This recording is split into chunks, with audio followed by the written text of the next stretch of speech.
Congress is headed back to Washington after a two-week recess today, and as we approach President Trump's 100th day in office this Saturday, legislators are busy. Dr. Lee Hanna, assistant professor of political science at Wright State University, is here with me this morning to discuss what they'll be working on as they head back to Capitol Hill. Good morning. Thanks for joining us. Thanks for having me. So this is, I know it feels like we say this every week. It's a crucial week, but this may be one of the more important weeks for both President Trump as well as Congress. Certainly. So Congress was on a two-week recess over the Easter holiday, and they are back now, and they're facing a looming shutdown if they don't pass an appropriations bill as kind of a stopgap this upcoming Saturday. And so what are some of the holdups with this funding bill passing?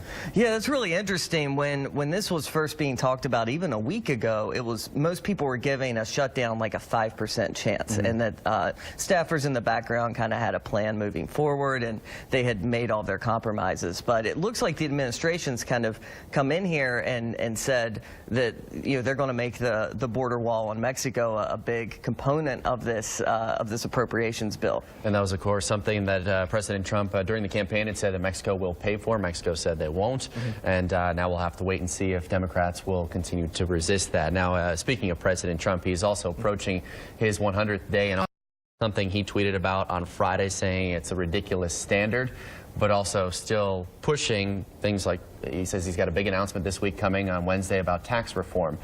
When you look at what has almost been the first 100 days for President Trump, what are some of the successes and maybe failures that he's had so far? Yeah, that's a great question. So, there are a number of metrics that political scientists talk about when they look at the 100 days. And so if you think about legislation that's been passed or big laws that have been moved forward, that's one where he really is ranking fairly low, as is the approval ratings. So the Gallup approval ratings, not only are his numbers lower than we've seen in terms of approval, but disapproval is also really high, where normally there's kind of a patience in the electorate to allow them to establish themselves a bit. So his numbers are 20 points, 30 points lower than some previous administrations at this point.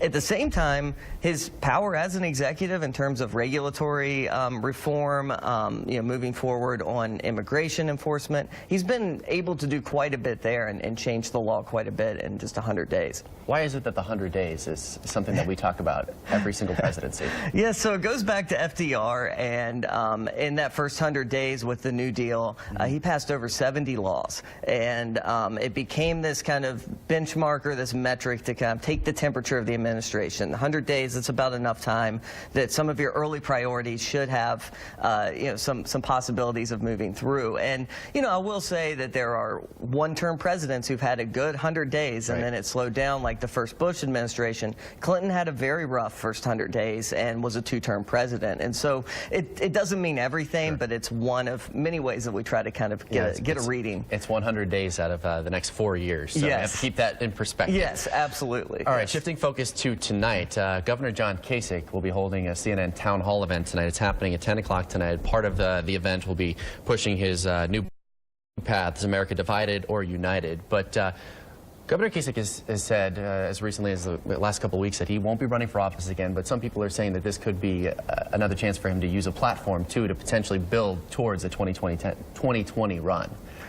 Yes, I think that the election gave him a national audience, and this makes perfect sense. I think it's very reasonable that he would write a book, that he would go on tour, that he would take opportunities to put himself in front of the American people and a larger audience. He's a term-limited governor. He's heading into that lame duck phase. So for all those reasons, it makes sense that he would at least put himself out there and see where that goes. And if things, I will say this about Trump right now, his numbers in the Gallup approval, they're bad, but it's being totally driven by Democrats and independents. Republicans still very much like President Trump and support him. So it would take those numbers to start to plummet for him to really have a chance. And of course, I'm speaking for him. He's saying he's not running again, but let's just say that things go bad in 2019. It looks really unlikely that the Trump administration can come out. Kasich's in better position than some as far as having a national audience and having this tour and these opportunities to put himself in front of voters. All right, a lot going on this week, and we'll be watching that town hall as well tonight and bringing you anything noteworthy that comes out of that, of course, tomorrow morning as well. Dr. Lee Hanna, Wright State University, thanks so much for stopping by again. Thanks for having me. All right, our time now 7:39. Still to come this morning.